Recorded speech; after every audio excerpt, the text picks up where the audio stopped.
Positions of bright fringes, positions of bright fringes. तो इसमें हमने जो पोजीशन निकाली थी वो थी xn is equal to n D lambda upon small D.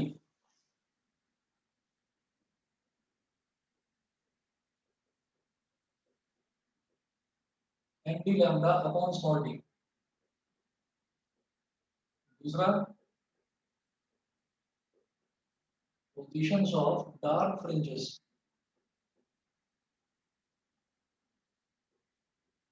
Positions of dark fringes ये निकाला था xn dash is equal to 2n minus 1, xn dash is equal to 2n minus 1 d lambda upon 2d, 2n minus 1 d lambda upon 2d।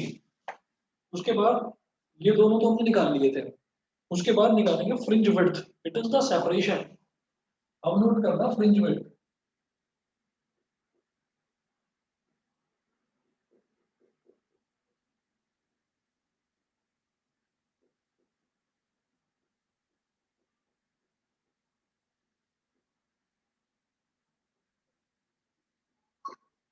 It is the separation between two successive bright or dark fringes, between, it is the separation between two successive bright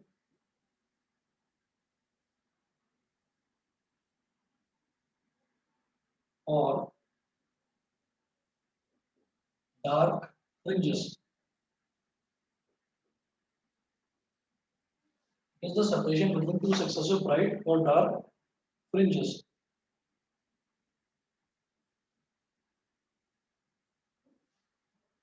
Width of a dark fringe,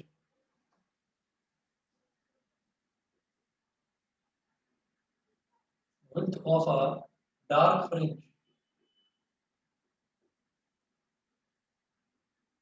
width of a dark fringe, एक dark fringe की width कितनी हो जाएगी? Separation between two consecutive bright fringes,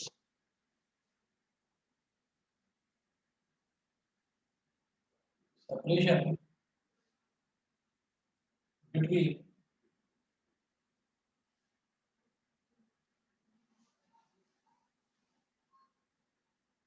two consecutive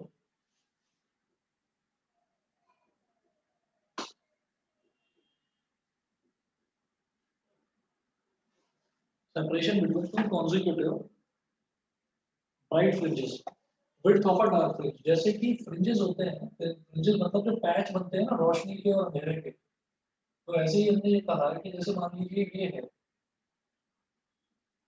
मान लो तीन fringes हैं और ये वाला ब्राइट है लेकिन ये बीच वाला डार्क है, तो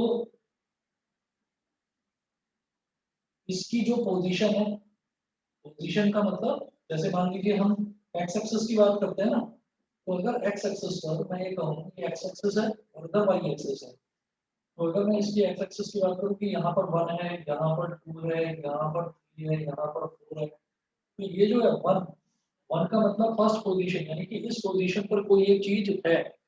और अगर मैं बात करूँ 3, तो इसका मतलब क्या है कि इस पोजीशन पर थर्ड पोजीशन पर कोई चीज है। तो अगर आप ये देखिएगा कि मैं यहाँ पर इस थ्री में से मतलब थ्री क्या है, थ्री तो यहाँ से लेकर यहाँ तक वाली लेंथ हो गई, अभी तो थर्ड पोजीशन आई।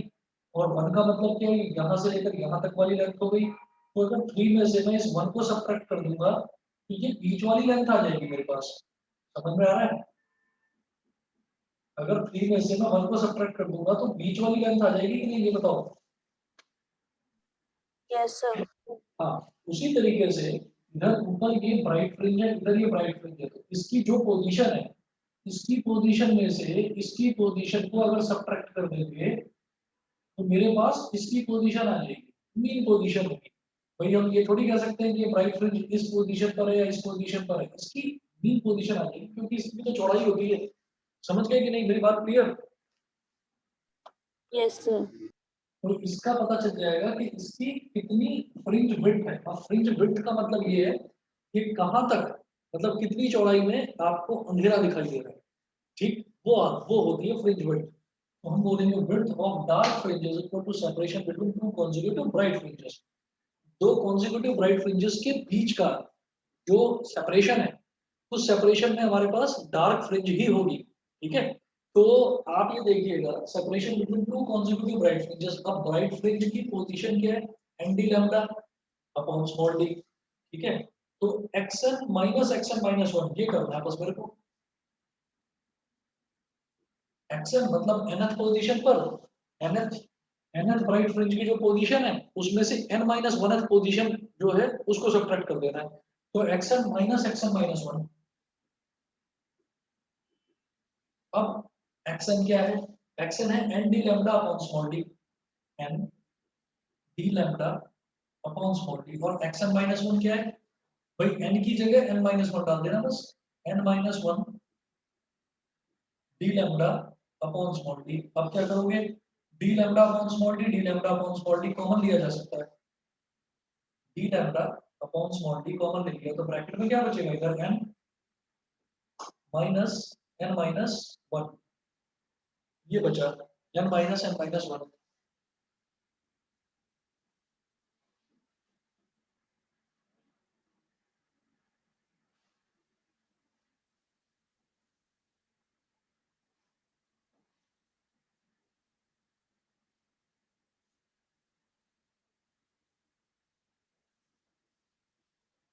अब विड्थ ऑफ डार्क फ्रिंज आ गया, तो ये क्या होगा, अब इसको एक्सपैंड कर दो। मैं इसको ऐसे लिख दूंगा कि n माइनस n और minus minus plus one into d lambda upon small D. तो माइनस n प्लस n कर दिया, तो ये मेरे पास आ गया D lambda upon small D. इसको कहेंगे कि ये विड्थ आ गई मेरे पास किसकी, ये आ गई डार्क फ्रिंज की विड्थ। उसके बाद बात करते हैं विड्थ ऑफ ब्राइट फ्रिंज। जैसे विड्थ ऑफ डार्क फ्रिंज निकाली, ऐसे ही width of bright fringe.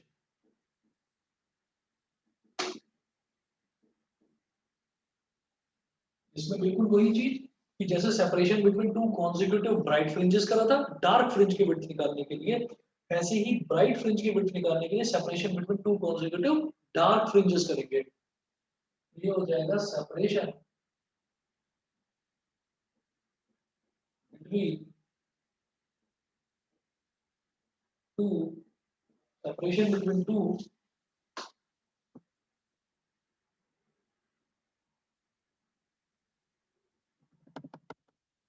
separation between two consecutive dark fringes।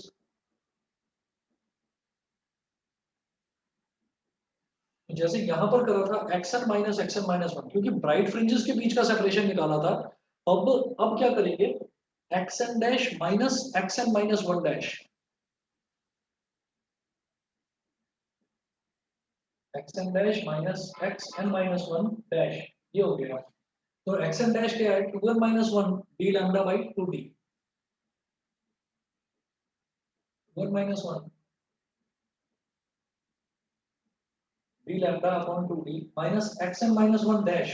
X n minus one dash में क्या है, एन की जगह एन माइनस वन डाल देना है। तो टू इंटू, बस आपको एन की जगह एन माइनस वन डाल देना, तो two into n minus one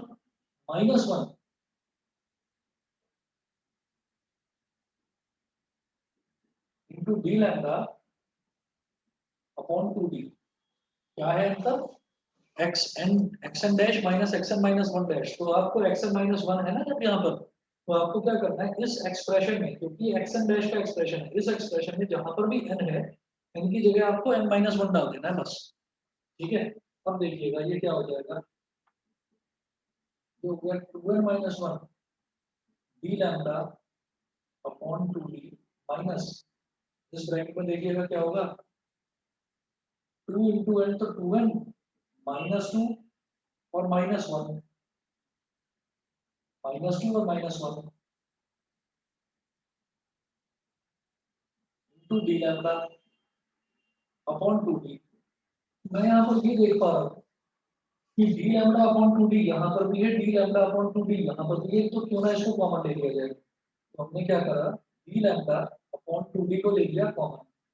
तो यहाँ ब्रैकेट में क्या बचेगा, 2n minus 1 minus 2n minus 3 minus 2n minus 3, ये हो गया। ठीक है, अब जरा देखिएगा, ये हो जाएगा डी लैम्डा अपॉन 2d और 2n माइनस 1 माइनस 2n और माइनस माइनस प्लस का 3, minus 2n plus 2n cancel out हो गया, 3 माइनस 1 कितना हो जाएगा 2, D lambda upon 2d into 2 से 2 कर दिया, तो ये आ गया D lambda upon small D. यहाँ पर भी D lambda upon small D था, यहाँ पर भी D lambda upon small D है। तो इससे क्या समझ में आता है कि चाहे हमारा ब्राइट फ्रिंज हो चाहे हमारा डार्क फ्रिंज हो, दोनों की विड्थ सेम ही आनी है।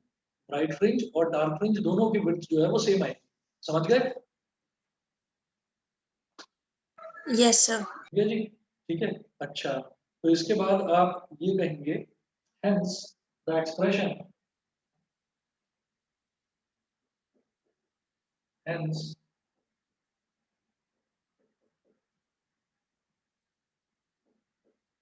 hence the expression for the fringe width in Young's double slit experiment, the expression for the fringe width in Young's double slit experiment, Young's double slit experiment can be written as can be written as beta is equal to d lambda upon small d। जो width होती है width को beta बोल देते हैं, fringe width को beta बोल देते हैं। इसके बाद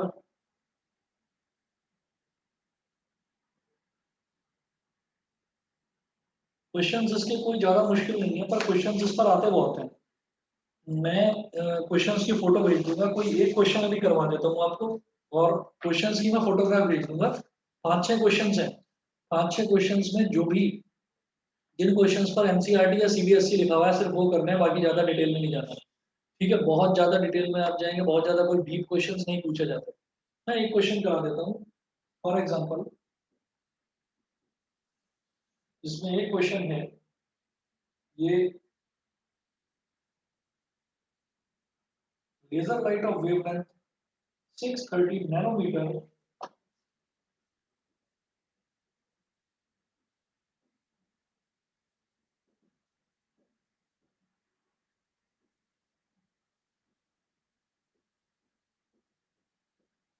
laser light of wavelength 630 nanometer incident on a pair of slits, incident on a pair of slits,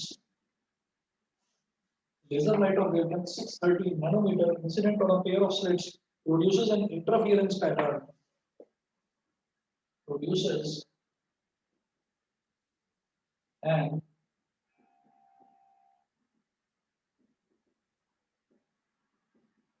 interference pattern, using an interference pattern in which the bright fringes are separated by 8.1 millimeter, in which the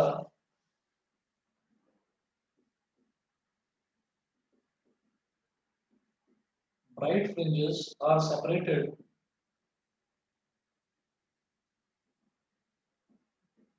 by in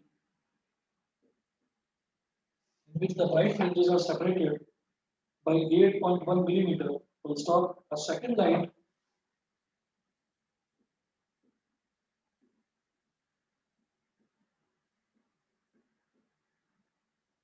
a second light a second light produces an interference pattern. A second light produces and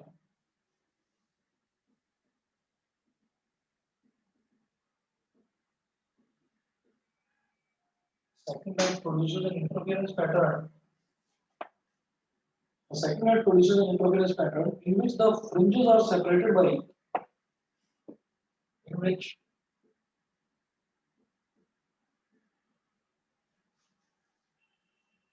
the fringes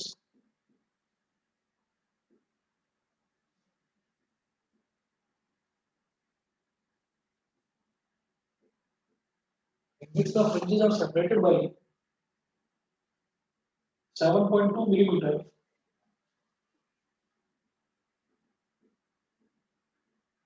Separated by 7.2 millimeter.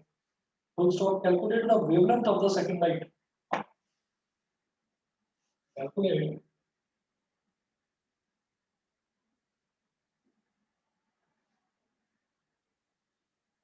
the wavelength of the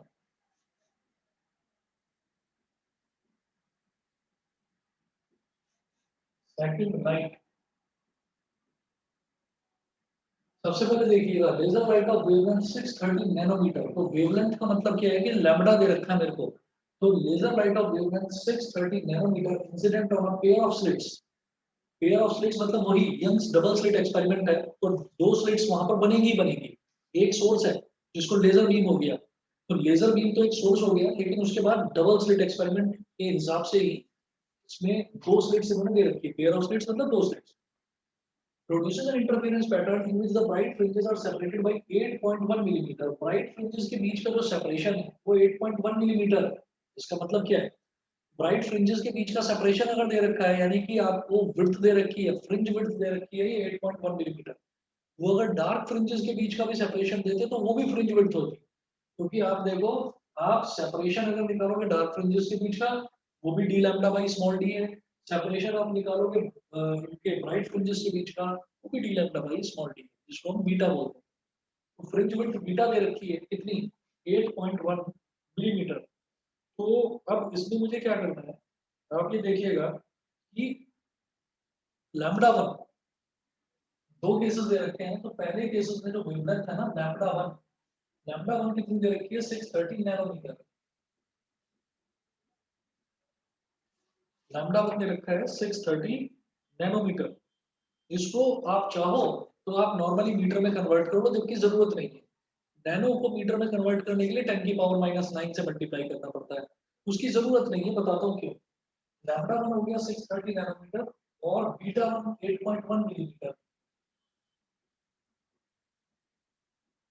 8.1 millimetre, ठीक है। अब आप ये देखिएगा कि अगर यहां से the second light produces an interference pattern। अब ये जो कैपिटल डी है ना, कैपिटल डी, ये होता है कि यंग्स की जो डबल स्लिट होती है ना, उन डबल स्लिट्स के और स्क्रीन के बीच का जो डिस्टेंस है वो कैपिटल डी होता है। तो वो डिस्टेंस तो हम चेंज नहीं करने वाले, क्योंकि वो कुछ केस हमको दे ही नहीं रखा है इन्होंने। इन्होंने तो ये कहा है a second light produces an interference pattern in which the fringes are separated by 7.2 millimetre. ठीक है, calculate the wavelength of the second light. Second light की वेवलेंथ निकालनी है। तो देखिएगा क्या करेंगे।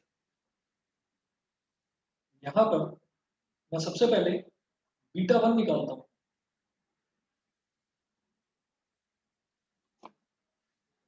बीटा वन का फॉर्मूला क्या है? डी लैम्डा, ये ना D lambda upon small D. D lambda one upon small D. Small D क्या है? जो दो स्लिट्स होती हैं, उन दो स्लिट्स के बीच का डिफरेंस, दो स्लिट्स जो होती हैं उनके बीच का डिस्टेंस जो होता है वो स्मॉल डी। तो क्योंकि जो हमारा एक्सपेरिमेंटल सेटअप है वो सेम है, उसी सेम सेटअप पे मैं दूसरी लाइट डाल रहा हूँ। तो पहले पहले केस के लिए हम देखते हैं, कैपिटल डी और स्मॉल डी दोनों सेम है। चलिए जी, तो यहां से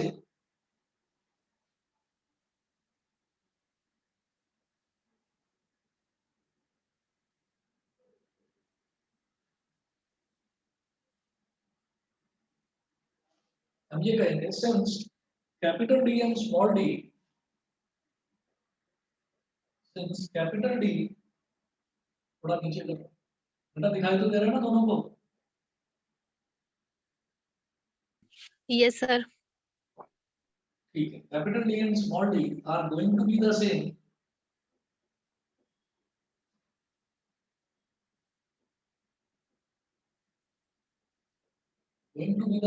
for both lights. For both lights, therefore capital D और स्मॉल डी दोनों के दोनों सेम है, तो इसका मतलब क्या है कि beta one is directly proportional to lambda one. therefore beta one is directly proportional to lambda one. इसको बोल दीजिए equation one. Case second, case second में ये बोल रहे हैं कि in which the fringes are separated by 7.2 millimetre, यानी कि फ्रिंज विड्थ 7.2 मिलीमीटर गिवन है।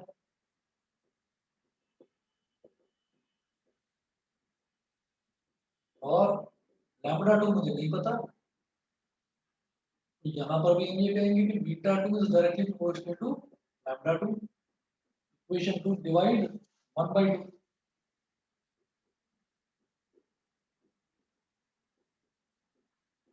1/2 डिवाइड करेंगे तो beta one upon beta two is equal to lambda one upon lambda two. Beta one कितना है 8.1, बीटा टू कितना है 7.2 is equal to lambda one कितना है 630 और लैम्डा टू मुझे कैलकुलेट करना है। पॉइंट से पॉइंट कैंसिल आउट हो गया और 9 8 जा 72 और 9 9 जा 81, तो 9 lambda two is equal to 630 into 8, 9 7 जा 630, 63 और आगे जीरो आ गया, तो लैम्डा टू कितना आ गया 560 नैनोमीटर। ठीक है, क्योंकि वेवलेंथ नैनोमीटर में दे रखी है तो नैनोमीटर। फ्रिंज विड्थ अगर पूछते तो वो मिलीमीटर तो मिलीमीटर में ही आता, इसलिए उसको कन्वर्ट करने का कोई फायदा नहीं था। बताइए जी, समझ में आ गया? Yes, Yes, sir. sir. समझ में आ गया? ठीक है, ऐसे ही क्वेश्चंस हैं, कोई ज्यादा मुश्किल नहीं है, सीधा सीधा आपको वैल्यू डालनी है। ठीक, तो मैं इन क्वेश्चंस को मैं आपको फोटो भेज दूंगा इनकी, आप अपने आप कर लेना इन्हें, जिसपे सीबीएसई और एनसीईआरटी मेंशन्ड है वही करना। नेक्स्ट आ जाएंगे बेटा conditions for sustained interference. Next heading डालिएगा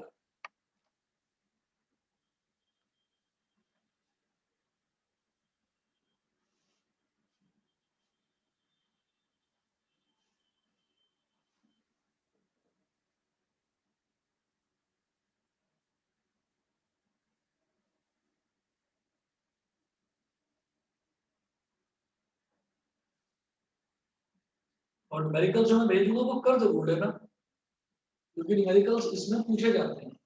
मतलब फ्रिंज विड्थ आएगी तो फ्रिंज विड्थ के डेरिवेशन के साथ साथ वो न्यूमेरिकल भी याद से पूछ लेते हैं, उनको कर लेना, तभी आप मतलब आसान समझ के छोड़ दो।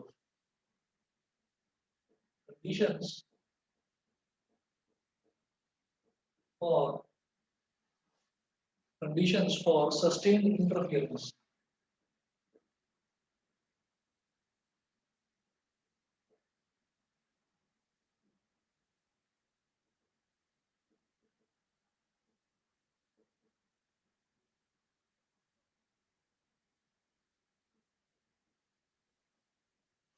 Conditions for sustained interference, इसमें लिखेंगे the interference pattern in which the positions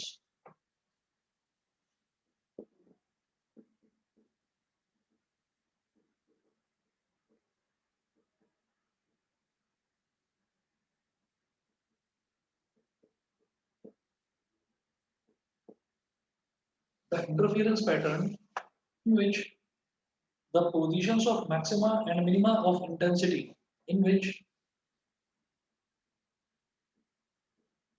the positions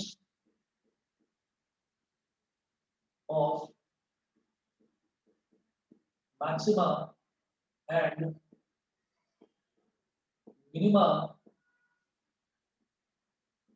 positions of maxima and minima of intensity in which the positions of maxima and minima of intensity on the observation screen on the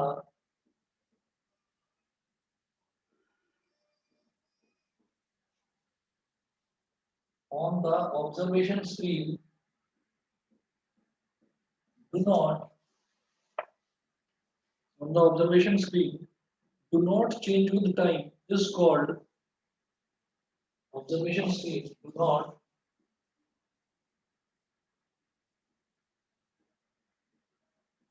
change with time is called do not change with time is called a sustained or permanent interference pattern.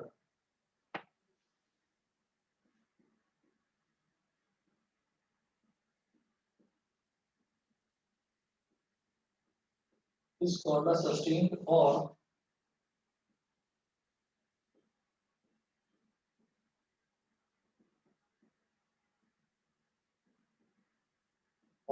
permanent interference.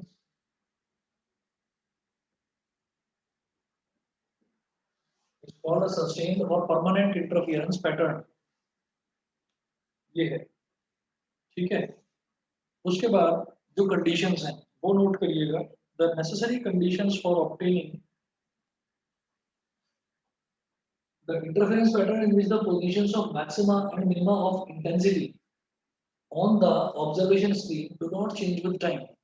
ये कहते हैं the interference pattern उस interference pattern में जिसमें maxima of intensity यानी कि intensity जहां पर मैक्सिमम है और इंटेंसिटी जहां पर मिनिमम है वो पोजीशंस टाइम के साथ साथ जहां पर चेंज नहीं होती. ठीक है. इस तरीके के इंटरफेरेंस पैटर्न को हम क्या बोल देते हैं सस्टेन्ड इंटरफेरेंस और परमानेंट इंटरफेरेंस. मतलब वो इंटरफेरेंस कभी भी टाइम के साथ में चेंज नहीं होती. सस्टेन्ड इंटरफेरेंस और परमानेंट इंटरफेरेंस उसको बोलते हैं. ठीक है. अब कंडीशंस क्या क्या है क्या क्या कंडीशंस हमको जरूरी है सस्टेन्ड इंटरफेरेंस के लिए वो नोट करिएगा. लिखेंगे the necessary conditions for obtaining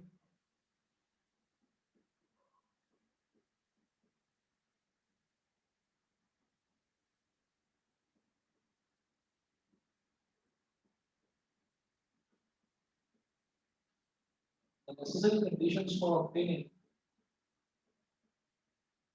necessary conditions for obtaining a sustained interference pattern of light.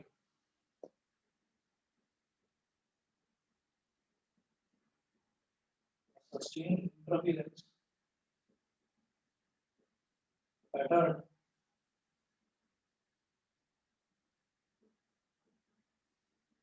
sustained interference pattern of light are as follows. First, the two sources should continuously emit waves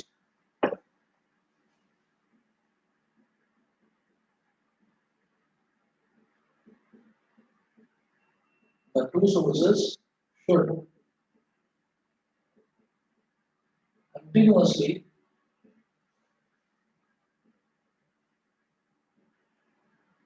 emit waves of same frequency or wavelength. Same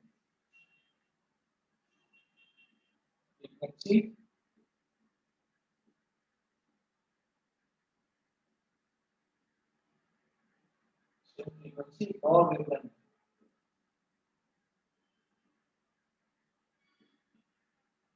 Same frequency or wavelength. ठीक है. Second point है the two sources of light should be coherent.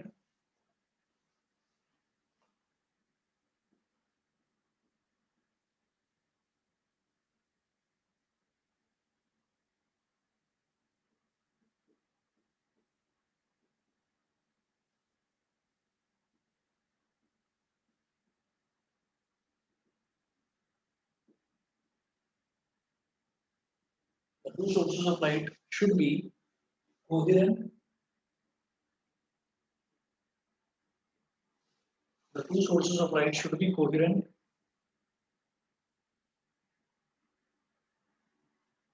उसके बाद third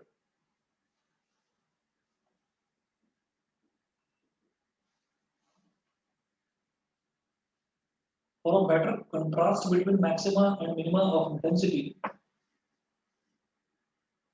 or a better contrast between maxima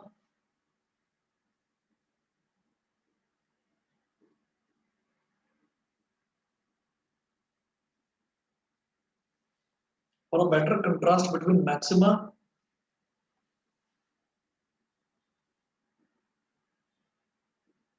and minima of intensity, बताइए जी, दिखाई दे रहा है नीचे तक? Yes, sir.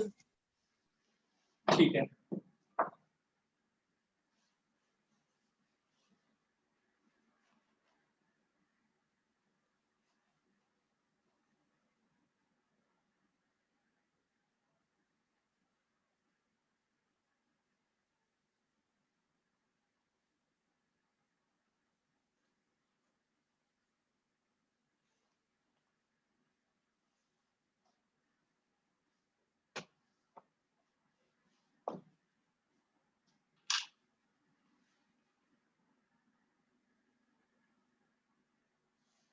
For a better contrast between maxima and minima and minima of intensity, the amplitudes of the interfering waves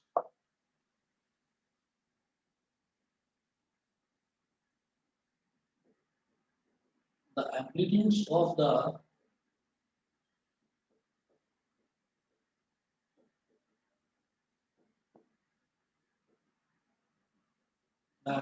the interfering waves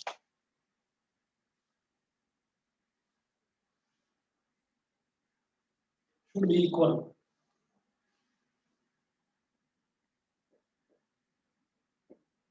Should be equal. Both the two sources should be narrow.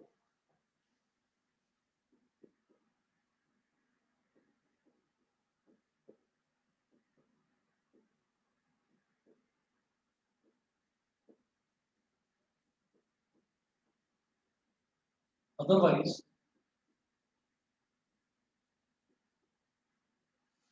the two sources should be narrow, comma, otherwise interference will occur between waves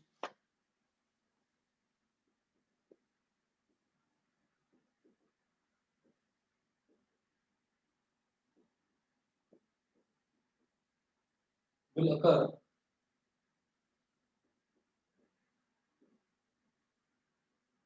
otherwise interference will occur between waves of different parts of the same source, between waves of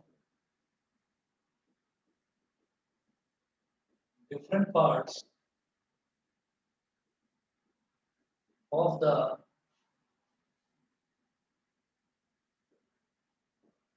same source, and the contrast will be poor.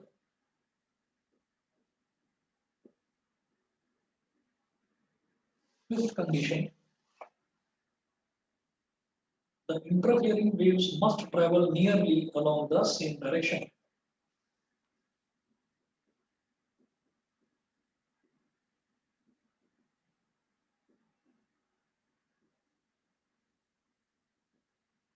Interfering waves must travel nearly along the same direction. Interfering waves must travel nearly along the same direction. Sixth condition है, the sources should be monochromatic.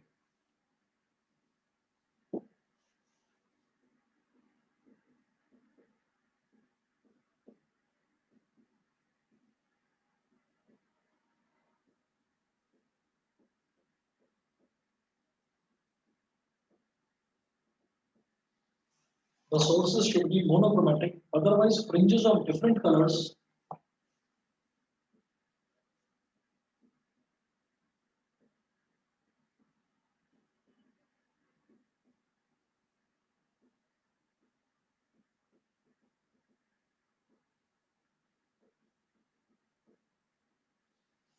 should be monochromatic, otherwise fringes of different colors will overlap just to give a few observable fringes. Will overlap just to give a few observable fringes. Just to give a few observable fringes. Full stop. Seventh condition: the interfering waves should be in the same state of polarization.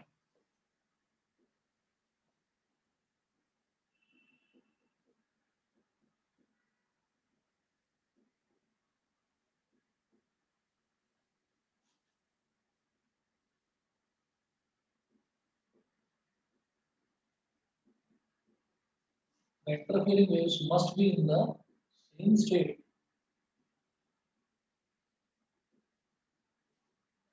of polarization. Must be in the same state of polarization. Must be in the same state of polarization. उसके बाद है eighth condition: to have sufficient fringe width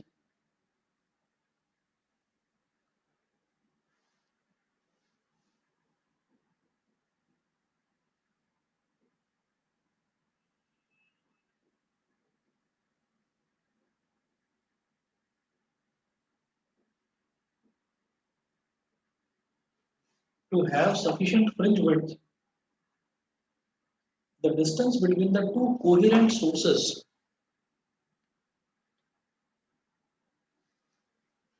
to have sufficient fringe width, the distance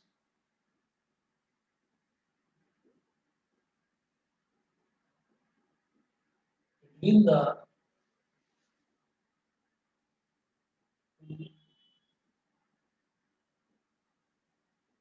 to have sufficient fringe width, the distance between the two coherent sources should be small.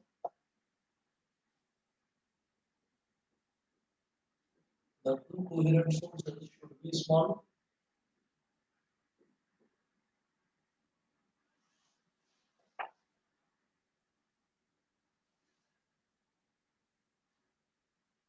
Between the two coherent sources should be small, and the distance between the two sources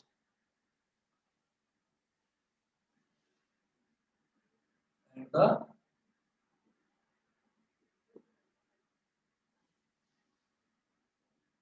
distance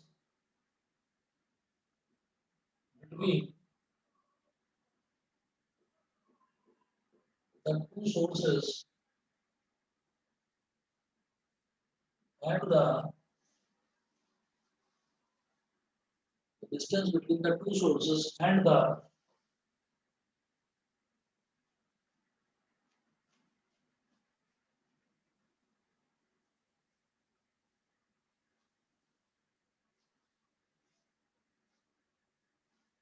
distance between the two sources and the screen should be large, and the screen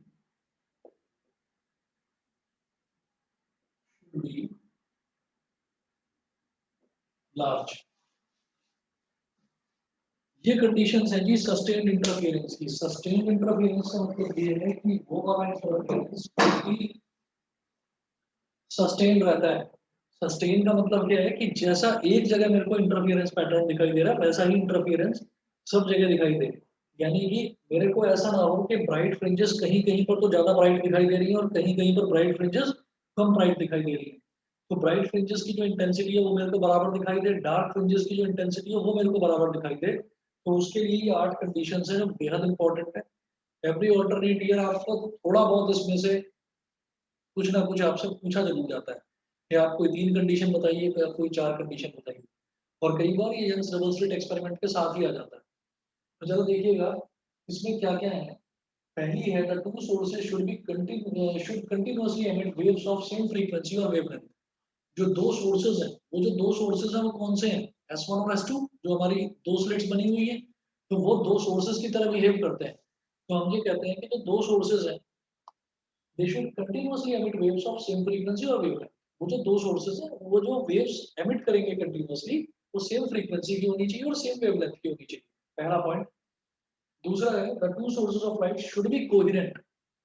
जो दो sources हैं light के वो coherent होने चाहिए। Coherent का मतलब क्या है कि उन दोनों सोर्सेज के बीच में या तो कोई फेज डिफरेंस ही ना हो, या तो दोनों के बीच में कोई फेज डिफरेंस ही ना हो, या फिर अगर फेज हो दोनों के बीच में तो वो कांस्टेंट फेज हो। मतलब either they should be in phase with each other और there has to be a constant phase difference between both of them. या तो दोनों के बीच में कोई कांस्टेंट फेज डिफरेंस हो और या फिर दोनों की दोनों सेम फेज में, सेम सॉरी, हाँ सेम फेज में हो, मतलब दोनों के बीच में कोई एंगल का कोई फेज का डिफरेंस ही ना हो। बताइए जी, ये दो पॉइंट्स तो क्लियर है, आगे चलें। Yes, sir. ठीक है, Yes, sir. ठीक है। थर्ड देखिएगा, for a better contrast between maxima and minima of intensity the amplitudes of the interfering waves should be equal. Maxima and minima of intensity बोलने की बजाय ये डार्क और ब्राइट फ्रिंज भी बोल सकते थे। मैक्सिमा इंटेंसिटी का मतलब क्या है? मैक्सिमम इंटेंसिटी मतलब जहां पर हमारा जो लाइट है वो बिल्कुल चमकदार होगी एकदम, जिसको हम बोलते हैं ब्राइट फ्रिंज।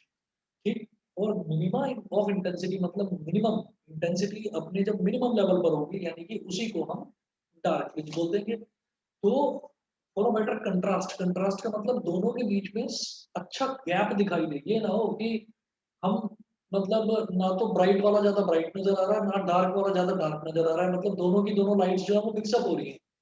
तो फॉर बेटर कंट्रास्ट कि दोनों का कंट्रास्ट अलग हो, अलग अलग दिखाई दे, जो एम्पलीट्यूड्स होता है ना इंटरफियरिंग वेव्स का, उनके एम्पलीट्यूड्स को इक्वल रखिए आप। अगर एम्पलीट्यूड्स आप अलग अलग रखेंगे तो आप दोनों में डिफरेंशिएट प्रॉपर्ली कर नहीं पाएंगे। ठीक है।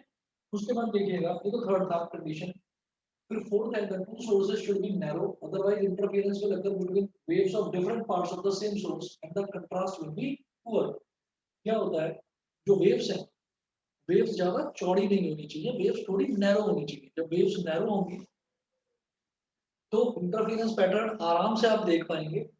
अगर नैरो नहीं होगी then interference will occur between waves of different parts of the same source। वो सेम सोर्स की जो वेव्स हैं, मतलब जो सेम सोर्स से जो वेव्स निकल रही है, मतलब मान लीजिए हमने दो अलग अलग सोर्सेज लिए हैं, अगर मान लो हमने इतने चौड़े चौड़े ले लिए, सोर्स ही इतने चौड़े चौड़े ले लिए, तो क्या है कि इसकी वेव्स जो है वो इसी के साथ टकराएंगी, इसके साथ। हमको क्या चाहिए कि इसकी वेव्स और इसकी वेव्स जब आपस में टकराएं तब हम उसका इंटरफियरेंस स्टडी करें। अगर आपने ये सोर्स ही दोनों जो है वो नैरो ना लेकर आपने वाइड सोर्सेज ले लिए तो इसकी वेव्स इसी की वेव्स के साथ टकराएंगी और ये जो दूसरा सोर्स है इसकी वेव्स इसके साथ टकराएंगी। इसलिए हम चाहते हैं कि उनको नैरो लिया जाए ताकि एक पतली बीम हो। वो जो पतली बीम ऑफ लाइट है फिर वो धीरे धीरे धीरे धीरे आगे फैलेगी, तो जो उसकी सेकेंडरी वेवलेट्स निकलेंगी वो दूसरे वाले की सेकेंडरी वेवलेट्स के साथ टकराएंगी। तब आपको पता चलेगा कि कहाँ कहाँ पर ब्राइट फ्रिंज मिल रहा है और कहाँ कहाँ पर डार्क फ्रिंज मिल रहा है। तो इंटरफेरेंस पैटर्न को अच्छे से स्टडी करने के लिए, ताकि मेरे को सस्टेन्ड इंटरफेरेंस मिले, जो कि मैं जो रुकी रहे, इस इंटरफेरेंस पैटर्न जो रुका रहे, है ना, उसी को बोलते हैं सस्टेन्ड, जो रुका रहे, जो परमानेंट हो। तभी तो मेरे को टाइम मिलेगा, तभी तो मैं उसको पढ़ पाऊंगा, तभी तो स्टडी कर पाऊंगा।